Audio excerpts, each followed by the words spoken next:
એક પણ વિદ્યાર્થી ન હોય તેવી રાજ્યની પ્રથમ સ્કૂલ આણંદ જિલ્લાની સ્કૂલ, જ્યાં એક આચાર્ય, 2 શિક્ષક છે, પણ વિદ્યાર્થીઓ એક પણ નથી. શિક્ષકો ઘરે ઘરે જઈ સમજાવે છે, છતાં કોઈ બાળકોને મૂકવા તૈયાર નથી. ગુજરાતના અનેક જિલ્લાઓમાં છેલ્લા કેટલાક સમયથી વિદેશ ગમન કરી ગયેલા શિક્ષકોની વિદેશમાં હાજરી અને છતાં પૂરેપૂરો પગાર લેવા હોવાની બાબતોને લઈને ખાડે ગયેલો વહીવટ ચર્ચામાં આવ્યો છે. ત્યારે આણંદ જિલ્લામાં ખંભાત તાલુકામાં એક સ્કૂલ એવી પણ છે, જ્યાં સ્કૂલ છે પણ વિદ્યાર્થીઓ નથી, શિક્ષકો છે પણ પૂરતું ઇન્ફ્રાસ્ટ્રક્ચર નથી, મેદાન છે પણ રમતગમતના સાધનો નથી. અહીં પગાર સહિત મહિને 3 લાખ ખર્ચે થાય છે. જી હા, આ સ્કૂલ એટલે જિમ્બુલ માધ્યમિક હાઈસ્કૂલ. ખંભાત શહેરથી નગરા રોડ પર જાવ તો 1 કિલોમીટર અંતરે ડાબી તરફ બી.ડી. રાવ કોલેજ કેમ્પસ આવે.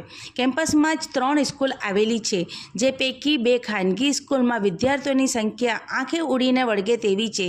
જ્યારે જિમ્બુલ માધ્યમિક હાઈસ્કૂલ શૈક્ષણિક ક્ષેત્ર શરૂ થયાને 2 માસનો સમય થવા આવ્યો હોવા છતાં સમ ખાવા પૂરતો એક પણ વિદ્યાર્થી નથી.